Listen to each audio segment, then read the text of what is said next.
Hello दोस्तों, कैसे हैं आप सब लोग। चलिए आज हमारा जो टाइम एंड डिस्टेंस का टॉपिक चल रहा था उसी में हम आगे कंटिन्यू कराते हैं। क्वेश्चन करीब 8-9 क्वेश्चन और रह गए हैं और आज ये वीडियो लास्ट होगा आज का टाइम एंड डिस्टेंस का। सारे टाइप के क्वेश्चन कंप्लीट हो जाएंगे। रेस के ऑलरेडी हम करा चुके हैं और जो ये टाइम एंड डिस्टेंस में रह रहे हैं वो आज करा देते हैं। चलिए क्वेश्चन नंबर पहला पढ़िए। एक कुत्ता एक खरगोश के पीछे भागता है। खरगोश कुत्ते से अपने 125 कदम आगे है। खरगोश जितनी देर में 4 बार जंप लगाता है, कुत्ता उतनी देर में 3 बार जंप लगाता है। खरगोश और कुत्ते द्वारा एक जंप में तय की गई दूरी क्रमशः 1.75 और 2.75 मीटर है। ज्ञात करो कि कितने जंप में कुत्ता खरगोश को पकड़ लेगा। यहाँ पे एक कुत्ता है, एक खरगोश है। क्वेश्चन तो समझ में आ ही गया होगा, एक दूसरे के पीछे भाग रहे हैं। अब एक चीज़ देखिए,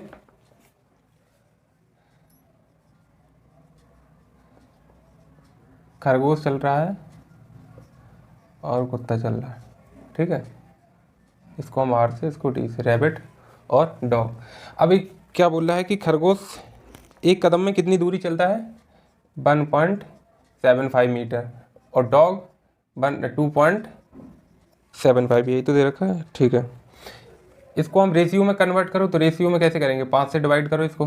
5 दिया 15, 5 25, 5 25, 5 25, फिर 5 से चला जाएगा, 5 7 35, 5 से 11, 7:11 आ जाएगा, ठीक है।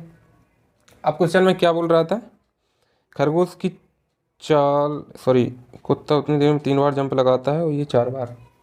तो इनकी जो हम स्पीड निकालेंगे, स्पीड किसकी, रैबिट की, खरगोश की कितनी होगी, 7 तो डिस्टेंस कवर कर रहा है और वो किसी टाइम में कितने जंप लगाता था खरगोश लगाता था 4 जंप। तो एक जंप में 7 कर रहा है तो 4 जंप में 7 को 28 मीटर करेगा। मान लो कोई निश्चित टाइम था सेकंड में, मीटर पर सेकंड, 1 सेकंड में, ठीक है। और डॉग की जो स्पीड होगी कुत्ते की, वो कितनी होगी, 11 कर रहा है और 3 जंप लगाता है 1 सेकंड में। जितने में खरगोश 4 जंप लगाता है उतने में ये 3 जंप लगाता है, तो ये 33 आ जाएगी मीटर पर सेकंड, ठीक है। तो इनकी जो रिलेटिव स्पीड होगी वो कितनी हो जाएगी, 33 में से 28 चला जाएगा तो 5 बचेगा, 5 मीटर पर सेकंड। अब ये क्या बोल रहा है, ये कितने डिस्टेंस इनके बीच में इसने बताया था कि कुत्ता खरगोश से 125 कदम पीछे है अपने, ठीक है। तो ये डिस्टेंस कितनी कवर करनी होगी कुत्ते को, 125 कदम, और 125 कदम करनी होगी तो 125 कदम खरगोश अपने आगे है, तो खरगोश के एक कदम की डिस्टेंस कितनी है, 7 है। तो 125 कदम की, तो 125 इंटू 7। अब रिलेटिव स्पीड 5 की स्पीड से कुत्ता पीछे से जा रहा है, ठीक है। मतलब कुत्ते की स्पीड तो 33 है, अब खरगोश भी दौड़ रहा है 28 की से, तो रिलेटिव स्पीड 5 ही तो ज़्यादा दौड़ रहा। तो ये 5 की स्पीड से जब दौड़ रहा है तो ये इतनी डिस्टेंस को कितने टाइम में कवर कर लेगा, तो वो निकाल लो। तो ये यहाँ से निकल आएगा 25 25 सत्ते 175 सेकंड। 175 सेकंड में ये इसको पकड़ लेगा कुत्ता खरगोश को। तो खरगोश अपना कितना कदम चला है, ये सॉरी, कुत्ता अपना कितना कदम चला है वो पूछ रहा है, ठीक है। तो कुत्ता 1 सेकंड में कितने कदम चलता है, डॉग यही तो है, 3 कदम चलता है, ठीक है। तो 175 सेकंड में इंटू 3 कर देंगे, 3 5 15, 3 7 21, 1 22, 525 कदम, यही आंसर होगा इसका। 525 कदम में पकड़ लेगा खरगोश को कुत्ता। चलिए क्वेश्चन नंबर सेकंड पढ़िए। अपनी चाल के 6/7 भाग से जाने से एक आदमी 12 मिनट लेट हो जाता है। दूरी तय करने में लगने वाला वास्तविक समय ज्ञात करो। जब वो अपनी स्पीड की 6/7 से चलता है तो वो 12 मिनट लेट हो जाता है। सेकंड क्वेश्चन, अपनी स्पीड के 6/7 से, तो यानी कि समय जो लग रहा है वो कितना लगेगा, 7/6 के अनुपात में, क्योंकि दोनों एक दूसरे के इन्वर्सली प्रोपोर्शनल होते हैं जब डिस्टेंस कांस्टेंट हो। डिस्टेंस तो सेम ही हो रही है, उसी स्पीड को जा रहा है, ठीक। तो डिस्टेंस में कितने का अंतर है, यानी कि जब वो 6 की स्पीड से जा रहा है तो उसको 7 टाइम लग रहा है, जब वो 7 की स्पीड से जाता होगा तो कम टाइम लगेगा, 6 लग रहा है। तो इन दोनों के बीच का जो अंतर कितना आ रहा है, 1 यूनिट। और 1 यूनिट की वैल्यू यहाँ पे कितना दे रहा है कि 12 मिनट हो रहा है लेट, 12 मिनट, ठीक है। तो उसका वास्तविक टाइम, वास्तविक यानी कि वास्तविक स्पीड तो 7 होगी, अब वो कितने की स्पीड से जा रहा है, 6/7 की, तो वास्तविक टाइम 6 यूनिट होगा। तो 6 यूनिट की वैल्यू इंटू 12 इसमें कर देंगे, यहाँ पे 12 मिनट है, सॉरी सेकंड नहीं है, ठीक है। तो 12 का मल्टीप्लाई कर देंगे, 12 छंग 72 मिनट, यही आंसर होगा। चलिए अगला क्वेश्चन पढ़िए, क्वेश्चन नंबर तीसरा। एक ट्रेन दिल्ली से सुबह 8 बजे चलती है। 6 घंटे बाद ट्रेन में कुछ खराबी आ जाती है जिसकी वजह से ये अपनी 2/3 चाल से आगे बढ़ती है और 40 मिनट लेट हो जाती है। अगर यह ट्रेन 200 किलोमीटर आगे खराब हुई होती तो यह बस 30 मिनट लेट होती। दिल्ली से आगरा के बीच की दूरी ज्ञात करो। क्वेश्चन नंबर थर्ड देखिए, यहाँ से यहाँ तक ये मान लो दिल्ली है, ठीक है, और ये आगरा हो गया, ठीक। यहाँ से एक ट्रेन चली 8 बजे, ठीक, 8 बजे चली। 6 घंटा बाद सपोज इस पॉइंट पे पहुंची ट्रेन, ठीक, 6 घंटा बाद वो ट्रेन हो गई ख़राब इस पॉइंट पे। यहाँ से यहाँ तक इसने कितने घंटे में कवर की? 6 घंटे में। ट्रेन यहाँ पे ख़राब हो गई और ट्रेन अब किस स्पीड से चलती है? ट्रेन अब चलती है 2/3 की स्पीड से। यही पिछले क्वेश्चन में जैसे था। अब यहाँ से यहाँ तक की दूरी तो फिक्स ही है, इतनी है। ये 2/3 की स्पीड से चलती है, यानी कि पहले अगर 3 की स्पीड थी ट्रेन की तो अब कितने की स्पीड हो गई? 2 की। तो इसका टाइम भी इन्वर्सली प्रोपोर्शनल होता है, तो टाइम कितना होगा? 3/2। ये हमारी स्पीड है, ये चाल है और ये समय है, ठीक है। अब समय में कितने का गैप आ गया है? 1 यूनिट का। और क्वेश्चन में बोल रहा है कि वो 40 मिनट लेट होती है, ठीक।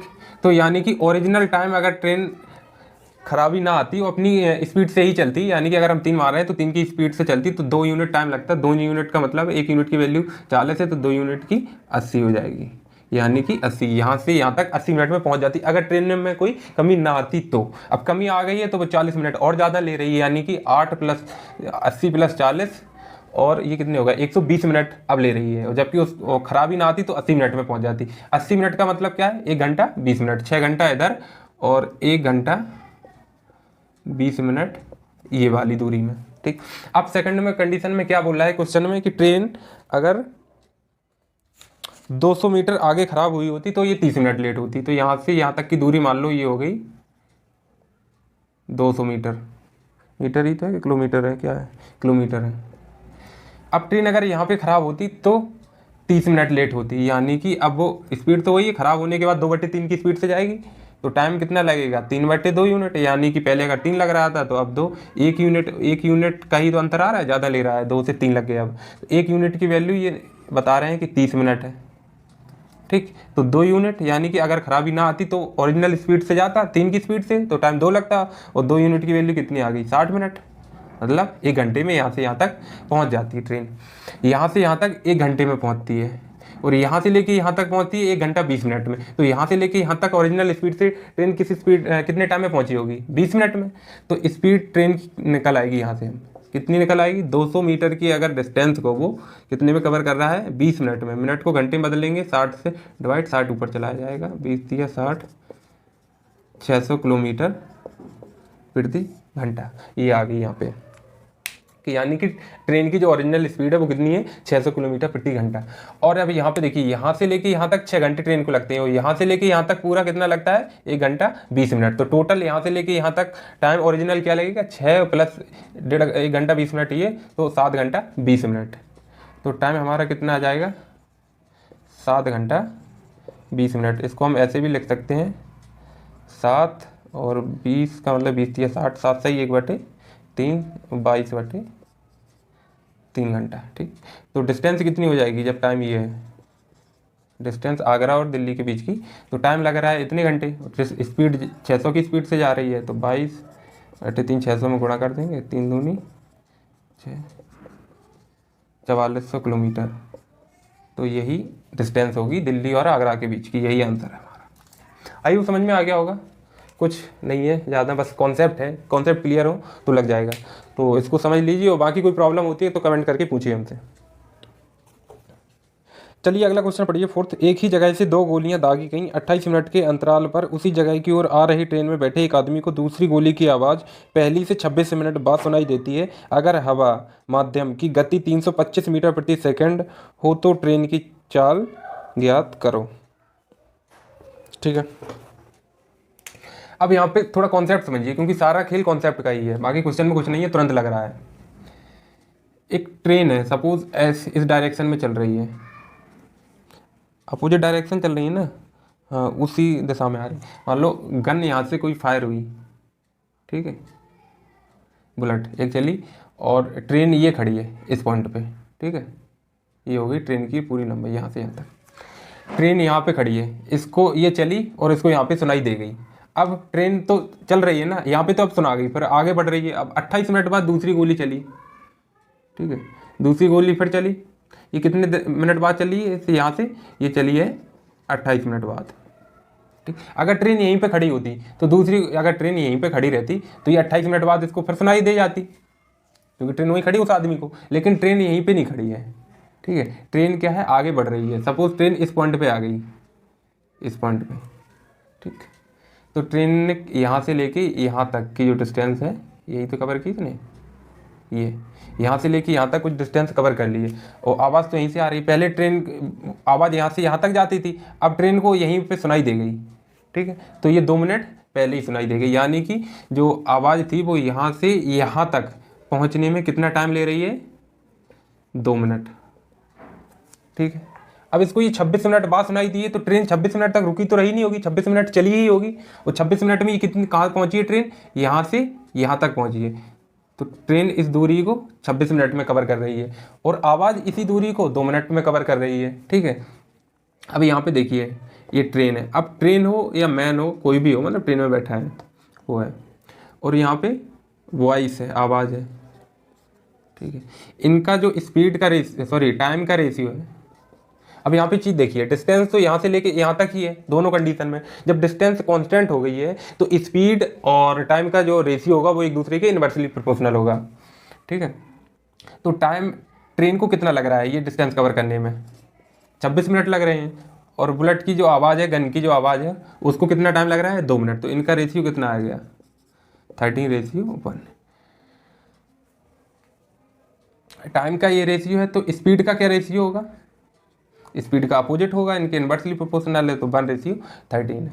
अब यहाँ पे किसकी स्पीड दी गई है और किसकी पूछी गई है क्वेश्चन में, अगर हवा माध्यम की गति 325 मीटर प्रति सेकंड और ट्रेन की, अब इसकी दी गई है माध्यम की हवा की कितनी, 325 मीटर प्रति सेकंड, तो हमसे ट्रेन की या मैन की स्पीड पूछी गई है। तो 13 की वैल्यू है 325, तो एक यूनिट की कितनी होगी, 13 यूनिट की ये है, तो 13 यूनिट की 13 का भाग 325 में दे देंगे,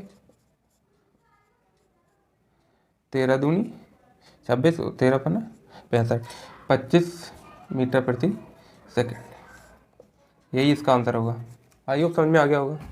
चलिए क्वेश्चन नंबर 5 पढ़िए। एक जगह से 28 मिनट के अंतराल पर 2 गोलियां दागी गई जगह से दूर जाती हुई ट्रेन में। अब पिछले क्वेश्चन में था कि जगह की ओर आ रही थी उसी डायरेक्शन में, अब ये जगह से दूर जा रही है, ठीक है, बस बाकी तो चीज़ वही है सब।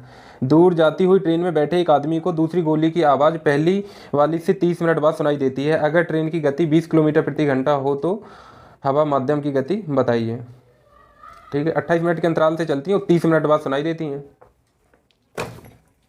अब देखिए यहाँ से कोई गन बुलेट चली, ठीक, और यहाँ पे कोई ट्रेन थी, सपोज यहाँ पे खड़ी थी ट्रेन, तो इसको ये 28 मिनट है ना अंतराल, 28 मिनट बाद सुनाई दे गई। अब दूसरी गन फिर चली कितने मिनट बाद, 28 मिनट बाद, ठीक है। 28 मिनट बाद दूसरी गन चली, उसकी आवाज़ इस ट्रेन को, अगर यहीं पे इसी पॉइंट पे मान लो ट्रेन यहाँ पे खड़ी थी, अगर ये यहीं पे खड़ी होती, यहीं पे खड़ी रहती, तो इसको ओबियसली 28 मिनट बाद फिर सुनाई दे जाती। लेकिन ये ट्रेन यहाँ पे नहीं खड़ी रही, ये ट्रेन आगे चल दी और ट्रेन पहुँच गई यहाँ तक, ठीक। तो ट्रेन ने यहाँ से यहाँ तक दूरी कवर कर ली, कितनी, यहाँ से यहाँ तक, ठीक। अगर ये यहीं पे रहती तो इसको ये 28 मिनट बाद सुनाई दे जाती, लेकिन अभी ये यहाँ पे पहुँच गई, तो कोई आदमी मान लो यहाँ था, आदमी क्या, तुम ड्राइवर ही समझ लो, ड्राइवर को यहाँ पे सुनाई दे रही थी आवाज़, तो अगर यहीं पे ट्रेन खड़ी होती तो 28 मिनट बाद सुनाई दे जाती है। ट्रेन यहाँ पे पहुँच गई, तो यहाँ से लेके यहाँ तक एक्स्ट्रा टाइम लग रहा है, तो 2 मिनट एक्स्ट्रा लग रहा है, तो ये यहाँ से 2 मिनट में इसको अब गन जो है यहाँ पे पहुँच जाती है, ठीक, और इसको सुनाई दे जाती है। यहीं पे खड़ी रहती तो 28 मिनट बाद ही सुनाई दे जाती है इसको, ट्रेन को। अब ट्रेन क्या है, 28 मिनट बाद ये चली, तो 28 मिनट तो ये रुकी तो रही नहीं होगी ट्रेन तो चली ही होगी, है ना। तो 28 मिनट तक तो ये चली और प्लस 2 मिनट और ये चल रही, तो टोटल कितनी चली ट्रेन, 30 मिनट। यानी कि यहाँ से यहाँ तक पहुँचने में ट्रेन को 30 मिनट लगते हैं, और ये जो गन जो चली है उसको यहाँ से यहाँ तक पहुँचने में कितने मिनट लगते हैं, 2 मिनट लगते हैं। ठीक, तो पहली की जैसा आ जाएगा ट्रेन और वॉइस गन की। ठीक है, ट्रेन ने कितनी दूरी, ये वाली दूरी सेम ही है दूरी, कितने टाइम में की 30 मिनट में, और बुलेट ने 2 मिनट में, तो रेशियो 15:1। तो स्पीड का रेशियो 1:15। अब इसमें किसकी स्पीड दी गई है, ट्रेन की गति 20 किलोमीटर, ट्रेन की गति कितनी है 20 किलोमीटर प्रति घंटा। तो यहाँ भी 20 का मल्टीप्लाई करें, 1 यूनिट की वैल्यू 20 है तो 15 यूनिट की, 15 दूनी 30, 300 किलोमीटर प्रति घंटा। यही आंसर होगा इसका। चलिए क्वेश्चन नंबर 6 पढ़िए। 2 आदमी ए और बी एक ही समय पर क्रमशः एक दूसरे की तरफ दिल्ली और आगरा से चलते हैं। रास्ते में मिलने के बाद वे अपनी बची हुई यात्रा क्रमशः 7 से 1/9 घंटे और 6 से 1/4 घंटे में पूरी करते हैं। धीमे चलने वाले की चाल ज्ञात करो अगर तेज चलने वाले की चाल धीमे चलने वाले से 40 किलोमीटर प्रति घंटा ज़्यादा हो। अब इन क्वेश्चन में एक फिक्स्ड पैटर्न होता है, वो समझ लिए क्या होता है। जैसे कोई अब यहाँ पे अलग अलग डायरेक्शन से चल रहे हैं, एक यहाँ से चलता है ए पॉइंट से, एक चलता है बी पॉइंट से, ये इस डायरेक्शन में चला, एक ये इस डायरेक्शन। मान लो सपोज इस पॉइंट पे ये दोनों मिल गए, ये यहाँ से चल रहा था ऐसे, यहाँ पे मिलने के बाद तो यहाँ बी पॉइंट पे पहुँच गया, और ये चल रहा था यहाँ मिलने के बाद ये इधर आ गया। ऐसे कर लो, ऐसे चल रहे थे, ये कोई आदमी था यहाँ पे आ गया और ये वाला यहाँ पे आ गया। मिलने के बाद इनको कितना समय लग रहा, मान लो एक आदमी को T1 टाइम लगा मिलने के बाद यहाँ तक पहुँचने में, बी वाले जो पॉइंट से जो आदमी आ रहा है उसको यहाँ मिलने के बाद T2 टाइम लगा ए पॉइंट पे आने के बाद।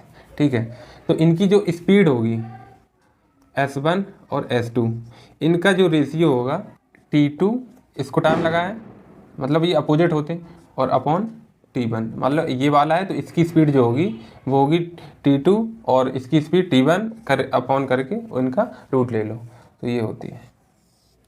ठीक है, अब इसी कॉन्सेप्ट पे इसको हमें लगाना है। अब क्वेश्चन क्या बोल रहा है वो देखिए लैंग्वेज क्वेश्चन की। क्वेश्चन में बोल रहा था कि रास्ते मिलने के बाद वे 7 से 1/9 घंटे में, ये वाला आदमी मिलने के बाद 7 से 1/9 घंटे में पहुंच जाता है, और ये वाला यहाँ पे मिलने के बाद 6 से 1/4। तो ए वाले की स्पीड बटे बी वाले की जो स्पीड का रेशियो वो कितना होगा, 6 चौक 24, 1 25/4